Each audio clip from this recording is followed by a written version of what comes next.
Hello student, आप लोग कैसे हैं? आई होप ठीक होंगे। तो आज का हमारा टॉपिक है इम्पोर्टेंट टॉपिक बहुलक। तो बहुलक के इम्पोर्टेंट क्वेश्चंस आज हम आपको बताएंगे, जो कि BHU, BSc nursing, KGMC, GSBM, medical college, UPUMS, FI, इस प्रकार के एंट्रेंस एग्जाम बीएससी नर्सिंग के जो कंडक्ट कराती है। तो इस प्रकार के इम्पोर्टेंट एग्जाम में 100% क्वेश्चंस आते हैं। तो इसमें इम्पोर्टेंट क्वेश्चंस हैं जो कि हमें ट्रस्ट है कि इस बार भी 21 में भी इस बार के क्वेश्चंस आएंगे। तो आज का टॉपिक है बहुलक। तो बहुलक आपको ध्यान से पढ़ना है और प्लस आपको नोट्स पेन लेकर नोट करना है अपने पेन्स में, जिससे कि आने वाले समय में आपको रिवाइव करने में कोई प्रॉब्लम ना हो। तो आज का टॉपिक आपके लिए बहुत इम्पोर्टेंट है। तो टॉपिक एंड तक, वीडियो एंड तक देखते रहिए। तो my name is Kishan Kumar और आप देख रहे हैं कृष्णा इटावा यूट्यूब चैनल। इस चैनल पर नए हो और चैनल को सब्सक्राइब नहीं किया है तो प्लीज़ रेड आइकन को दबाकर चैनल को सब्सक्राइब करें, साथ ही बेल आइकन को दबा दें, जिससे कि आने वाली ऐसी लाइव क्लासेस और ऐसी आपको इंटरेस्टिंग टॉपिक सबसे पहले की नोटिफिकेशन आप तक सबसे पहले पहुँचे। तो चलिए आज का टॉपिक स्टार्ट करते हैं। तो सबसे पहले आपको हम बीएचयू के क्वेश्चंस बताएंगे, जो कि काफ़ी इम्पोर्टेंट क्वेश्चंस हैं और ये मैं खुद की बनाई हुई पीडीएफ है। तो आप लोग यहाँ पर, तो चलिए फर्स्ट क्वेश्चन की तरफ यहाँ पर चलते हैं। तो यहाँ पर फर्स्ट क्वेश्चन है प्राकृतिक रबर, जिसे नेचुरल रबर, प्राकृतिक रबर मूलतः एक बहुलक है अथवा प्राकृतिक बहुलक रबर का एकक है। मतलब ये क्वेश्चन एमपी में पूछा गया था 2000, ये पूछा गया 1993 में, 95 में, 99 में, 2000 में एमपी में, पीटीटी में पूछा गया था, बीएचयू में पूछा गया है, सीबीएसई में पूछा गया है, आरपीईटी में पूछा गया है, बीएचयू में पूछा गया, एनसीईआरटी से भी पूछा गया। आप देख सकते हैं यहाँ पर इतना क्वेश्चन इतनी बार पूछा गया है कि प्राकृतिक रबर, इससे इस प्रकार का भी पूछा जाएगा कि प्राकृतिक रबर कौन सी होती हैं, कि प्राकृतिक रबर के नाम बताइए। प्राकृतिक रबर, तो इसमें पूछ रहा है कि प्राकृतिक मूलांक एक बहुलक है अर्थात मतलब अथवा प्राकृतिक बहुलक रबर का एकक है।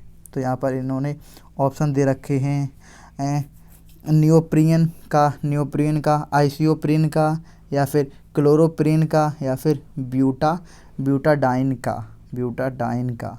तो यहाँ इस प्रकार के आपके सामने ऑप्शन होंगे। तो हम आपको बता दें इसका जो राइट ऑप्शन क्या है वो होगा आइसोप्रीन, यानी सेकंड ऑप्शन बिल्कुल सही हो जाएगा, बी। प्राकृतिक रबर मूलतः एक बहुलक है, प्राकृतिक रबर मूलतः एक बहुलक है अथवा प्राकृतिक बहुलक का एक रबर एकांक है, वो है आइसोप्रीन का। चलिए क्वेश्चन नंबर ये आपको कंप्लीट हो गया। अब चलते हैं क्वेश्चन नंबर सेकंड की तरफ। सेकंड में पूछ रहा है ग्लाइकेगॉन एवं डाइकार्बोक्सिलिक अम्ल से बहुलीकरण है। ये ऑप्शन इन्होंने दे रखा है संयोजन बहुलीकरण, और बी ऑप्शन दे रखा है इन्होंने संगणन बहुलीकरण, और ये सी ऑप्शन दे रखा है इन्होंने टेलोमेरीकरण, और इन्होंने डी ऑप्शन दे रखा है इनमें से कोई नहीं ऑप्शन। तो ग्लाइकेकॉल में डाइकार्बोक्सिलिक अम्ल से बहुलीकरण हैं। तो वो कौन से हैं? राइट ऑप्शन क्या होगा? संगणन बहुलीकरण, यानी बी ऑप्शन इसका भी राइट हो जाएगा। ये भी इम्पोर्टेंट क्वेश्चन है। अब चलते हैं क्वेश्चन नंबर 3 की तरफ। तो 3 क्वेश्चन नंबर पूछ रहा है कि निम्न में से कौन सा संश्लेषित बहुलक है। निम्नलिखित में से कौन सा संश्लेषित बहुलक है, जिसे पॉलीमर बोलते हैं, पॉलीमर बहुलक है। ए रबर, बी ऑप्शन है फास्फेट्स, डी ऑप्शन प्रोटीन, या फिर सेल्यूलोज। तो निम्नलिखित में से कौन सा संश्लेषित बहुलक है? तो सब संश्लेषित बहुलक क्या होगा? वो होगा पारस्पेक्स, बी ऑप्शन बिल्कुल सही हो जाएगा, मतलब पारस्पेक्स राइट ऑप्शन होगा। ये भी इम्पोर्टेंट क्वेश्चन था। अब चलते हैं क्वेश्चन नंबर 5 की, वो 3 कंप्लीट हो गया। अब चलते हैं 4 क्वेश्चन की तरफ। तो 4 क्वेश्चन में पूछ रहा है लैक्टाइड को जिंक क्लोराइड के साथ गर्म करने पर, लैक्टाइड को जिंक क्लोराइड के साथ गर्म करने पर तो एक रेखीय बहुलक प्राप्त होता है, बहुलक प्राप्त होता है। तो जो हो सकता है, मतलब जो रेखीय प्राप्त होता है तो वो क्या हो सकता है, पॉलीस्टाइरीन होगा या फिर पॉलीएमाइड होगा या फिर पॉलीएस्टर होगा या फिर पॉलीथिन बनेगा। मतलब जो बनेगा इस प्रकार की, जब आप अभिक्रिया करेंगे, आप जो प्रक्रिया करेंगे तो आपका किस प्रकार का जो हो सकेगा, मतलब वो जो बन सकता है वो क्या बन सकता है। राइट ऑप्शन की तरफ चलते हैं तो राइट ऑप्शन क्या बनेगा, वो बनेगा पॉलीएस्टर। राइट ऑप्शन सी है। अब चलते हैं क्वेश्चन नंबर 5 की तरफ। 5 में पूछ रहा है hexamethylene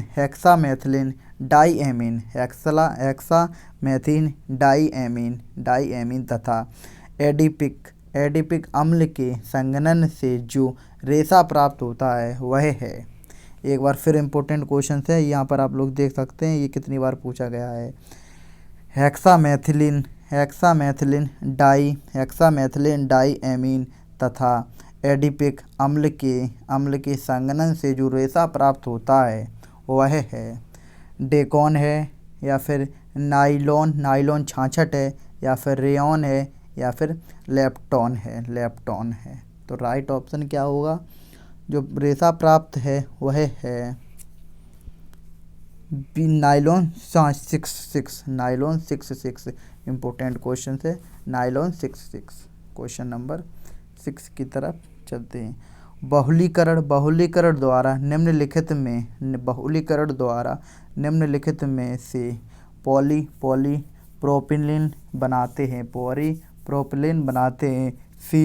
CH triple bond CH2 double bond CH2 या फिर CH3 जिसे मेथेन बोलते हैं, CH3 सिंगल बॉन्ड CH बराबर CH2 या फिर CH3 single bond C double bond CH। तो इसमें बहुलीकरण द्वारा निम्न पॉलीप्रोपिलीन बनाते हैं। राइट ऑप्शन क्या हुआ, तो इसका राइट ऑप्शन होगा वो होगा CH3 single bond CH double bond CH2। तो इसका राइट ऑप्शन क्या होगा, वो होगा थर्ड ऑप्शन। चलते हैं क्वेश्चन नंबर 7 की तरफ। क्वेश्चन नंबर 7 में पूछ रहा है कि एथिलीन के प्रयोग द्वारा जिगलर प्रक्रम से पॉलीथिन के निर्माण में उचित बहुलीकरण के लिए आवश्यक तापमान है। फिर एक बार हम आपको रीड करके सुनाते हैं कि एथिलीन के प्रयोग द्वारा जिगलर प्रक्रम से पॉलीथिन के निर्माण में उचित बहुलीकरण के लिए आवश्यकता तापमान कितने डिग्री सेंटीग्रेड है। 10 डिग्री सेंटीग्रेड से कम है या फिर 10 डिग्री से लेकर 50 डिग्री तक है या 50 डिग्री से लेकर 80 डिग्री तक है या फिर 80 से लेकर 140 तक है। राइट ऑप्शन क्या होगा, वो होगा थर्ड ऑप्शन 50 डिग्री सेंटीग्रेड से लेकर 80 डिग्री सेंटीग्रेड तक रहेगा। उचित तापमान इतना ही रहेगा। राइट ऑप्शन सी है। अब चलते हैं क्वेश्चन नंबर 8 की तरफ। मेलामाइन क्या है, व्हाट इज मेलामाइन। तो गैस है या पीला द्रव है या फिर श्वेत क्रिस्टलीय ठोस है या फिर कोलाइडी विलयन है। तो मेलामाइन एक इस प्रकार का श्वेत क्रिस्टलीय ठोस होता है। तो मेलामाइन श्वेत क्रिस्टलीय ठोस होता है। क्वेश्चन नंबर 9 की तरफ चलते हैं। क्वेश्चन नंबर 9 में पूछ रहा है सेलेक लाख कीट द्वारा उत्सर्जित किया जाता है जो है प्राकृतिक प्लास्टिक है, प्राकृतिक रेसिन है या प्राकृतिक एलास्टिक है या फिर इनमें से कोई नहीं। तो इससे क्या प्राप्त किया जाता है, तो इससे प्राप्त किया जाता है प्राकृतिक रेसिन, मतलब प्राकृतिक रेस प्राप्त किया जाता है।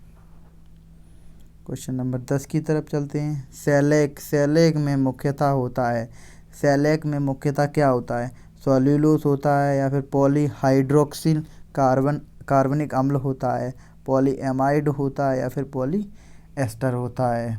तो सेलेक में मुख्यतः होता है, क्या होता है, वो होता है पॉलीहाइड्रोक्सिल कार्बनिक अम्ल।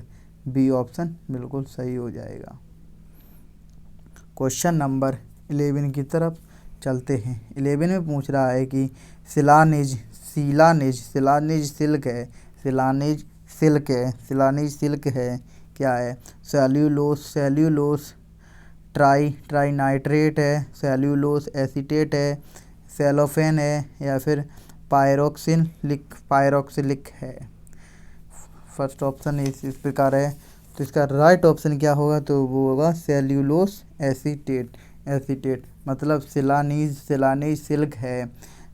सिल्क है, सेल्यूलोस एसीटेट है। राइट ऑप्शन बी होगा। अब क्वेश्चन नंबर, ये आपको इम्पोर्टेंट है, ये आप लोग अब चलते हैं क्वेश्चन नंबर इम्पोर्टेंट की तरफ कि 13 की तरफ चलते हैं। तो 13 में पूछ रहा है कि रबर के मंद आसवन से निम्नलिखित में से प्राप्त कर सकते हैं फिनॉल, एथिल एसीटेट या फिर एनिलिन आइसोप्रेन। रबर के मंद आसवन से निम्नलिखित में से क्या प्राप्त कर सकते हैं, तो प्राप्त कर सकते हैं आइसोप्रेन प्राप्त कर सकते हैं। इम्पोर्टेंट क्वेश्चन था। इम्पोर्टेंट 14 की तरफ चलते हैं। मेलमोबियर है, थर्मोसेटिंग है, थर्मोप्लास्टिक है, ये भी दोनों है या उनमें से कोई नहीं है। तो मोलबियर क्या है, तो मोलबियर एक थर्मोप्लास्टिक है। इम्पोर्टेंट क्वेश्चन थे। अब इम्पोर्टेंट क्वेश्चन 15 की तरफ चलते हैं। तो 15 क्वेश्चन में पूछ रहा है कि न्यूप्रिन जो एक संश्लेषित रबड़ है, न्यूप्रिन एक संश्लेषित रबड़ है, तो में सी तथा कार्बन, मतलब कार्बन तथा हाइड्रोजन के अतिरिक्त निम्न तत्व होता है। कौन से होते हैं, नाइट्रोजन, ऑक्सीजन, कैल्शियम या फिर फेनॉल। राइट ऑप्शन क्या होगा, तो राइट ऑप्शन होगा कैल्शियम Cl। क्वेश्चन नंबर 16 की तरफ चलते हैं। निम्नलिखित में से किस यौगिक में कैल्शियम तथा फेनॉल दोनों उपस्थित होते हैं। टेफ्लॉन, ब्लीचिंग चूड, क्रायोलाइट या फिर फ्रीऑन। इम्पोर्टेंट क्वेश्चन है। राइट ऑप्शन क्या होगा, वो होगा फ्रीऑन। तो निम्नलिखित में से Cl तथा F4 दोनों उपस्थित होते हैं, तो वो किस में उपस्थित होते हैं, फ्रीऑन में। 17 क्वेश्चन की तरफ चलते हैं। 17 में पूछ रहा है कि निम्नलिखित में से प्राकृतिक बहुलक है। इम्पोर्टेंट क्वेश्चन से पिछली बार भी पूछा गया था और हर बार पूछा जाता है। सेल्यूलोस, PVC, टेफ्लॉन या फिर पॉलीएथिड। तो प्राकृतिक बहुलक कौन सा है, ये आप सबको पता होना चाहिए। प्राकृतिक वो है सेल्यूलोस। इम्पोर्टेंट क्वेश्चन था। चलते हैं क्वेश्चन नंबर 18 की तरफ। एल्किल रेजिन संघनन बहुलक है। एल्किल रेजिन संघनन बहुलक है। डाइवेसिस अम्ल तथा निम्न में से प्राप्त होता है। फिनॉल प्राप्त होता है या फिर ग्लिसरॉल या फिर फॉर्मेल्डिहाइड क्या प्राप्त होता है। तो इम्पोर्टेंट क्वेश्चन था। इम्पोर्टेंट क्वेश्चन का राइट ऑप्शन क्या है, ग्लाइकेगॉन हार्मोन्स भी होता है और ग्लाइकेगॉन प्राप्त डाइवेसिस अम्ल से ग्लाइकेगॉन प्राप्त होता है। इम्पोर्टेंट क्वेश्चन है। इम्पोर्टेंट क्वेश्चन की तरफ चलते हैं। 19 क्वेश्चन में पूछ रहा है कि सेल्यूलोस है, सेल्यूलोस क्या है, सेल्यूलोस C6H10 C6H10O5N, ये किसका सूत्र है आप लोग बताएंगे हमें जल्दी कमेंट करके। तो हम लोग सेल्यूलोस है क्या है, सेल्यूलोस एक प्रकार का यही, जिसका ऑप्शन है वो होगा राइट ऑप्शन यही। तो इसी का मैंने आपको आंसर पूछा, इसका हिंदी में आंसर क्या है, क्या होगा। जलपटल है 20 क्वेश्चन नंबर। बिस्कोस रियोन है, नायलॉन है, पॉलीस्टाइरीन है या फिर एलडी रेजिन है। तो क्या होगा राइट ऑप्शन, तो 20 का राइट ऑप्शन होगा वो होगा डी ऑप्शन, मतलब एल्डिक रेजिन राइट ऑप्शन डी होगा। चलिए क्वेश्चन नंबर 21 की तरफ। क्वेश्चन नंबर 21 में पूछ रहा है कि डाइनाइट्रो सेल्यूलोस में प्रत्येक ग्लूकोज अणु की इकाई में -OH समूह होते हैं, 2 3 4 5, कितने समूह होते हैं। तो राइट ऑप्शन क्या होगा वो होगा बी ऑप्शन, मतलब 3 टोटल समूह OH में होते हैं। बेकेलाइट है 22 क्वेश्चन नंबर है। बेकेलाइट क्या है, रबड़ है, रेयॉन है, रेजिन है या फिर पॉलीसाइज़र है। राइट ऑप्शन क्या होगा, राइट ऑप्शन सी होगा। तो बेकेलाइट है, एक है वो है रेजिन है। नेक्स्ट क्वेश्चन की तरफ चलते हैं। नेक्स्ट क्वेश्चन में पूछ रहा है कि सेल्यूलॉइड है क्या है, सेल्यूलॉइड क्या है। तो राइट ऑप्शन क्या होगा, वो एक प्रकार की थर्मोसेटिंग पदार्थ जो सेल्यूलोस नाइट्रोटेट एक कपूर से बनता है। राइट ऑप्शन बी होगा। क्वेश्चन नंबर 24 की तरफ चलते हैं। क्वेश्चन नंबर 24 में पूछ रहा है कीटाणु रहित रुई जिसका चिकित्सा में प्रयोग किया जाता है, सेल्यूलोस के निर्माण में ऑक्सीकृत कर बनाते हैं। नाइट्रोजन के MnO4 या फिर नाइट्रो डाइऑक्साइड या फिर पोटेशियम क्लोराइड। तो किस में डालते हैं, पोटेशियम, वो इसका राइट ऑप्शन क्या होगा, तो सॉरी राइट ऑप्शन होगा नाइट्रोजन डाइऑक्साइड यानी सी ऑप्शन बिल्कुल सही हो जाएगा। 25 क्वेश्चन नंबर। स्टेप ग्रोथ बहुलक है। टेफ्लॉन है, PVC है, पॉलीब्यूटाइन है या फिर बेकेलाइट है। तो राइट ऑप्शन क्या होगा, तो 15 का राइट ऑप्शन होगा बेकेलाइट। तो आज के लिए मैंने आपको 25 क्वेश्चन इंपॉर्टेंट बता दिए हैं। तो आई होप आपको अच्छा वीडियो लगा होगा। अगर वीडियो अच्छा लगा हो तो लाइक करें, कमेंट करें और हमें सपोर्ट करें। अगर आपको नोट्स चाहिए हमारे पर्सनल नोट, तो उसका प्राइस आपको पता है 200 रुपीज़। अगर आप नोट चाहते हैं हमारा ख़रीदना तो प्लीज़ उन्हें जल्दी से जल्दी ख़रीदें। स्क्रीनशॉट मेरे पास भेजें पेमेंट का, हम आपको 5 मिनट में नोट्स भेज देंगे व्हाट्सएप के ज़रिए। हिंदी इंग्लिश दोनों में अवेलेबल है। इम्पोर्टेंट टॉपिक जो कि आपको किसी भी एग्ज़ाम नर्सिंग का ले लीजिए, आपको इम्पोर्टेंट टॉपिक्स हैं, इम्पोर्टेंट नोट्स हैं। तो आज के लिए सिर्फ इतना ही। तो thanks for watching, please subscribe my YouTube channel. Thank you.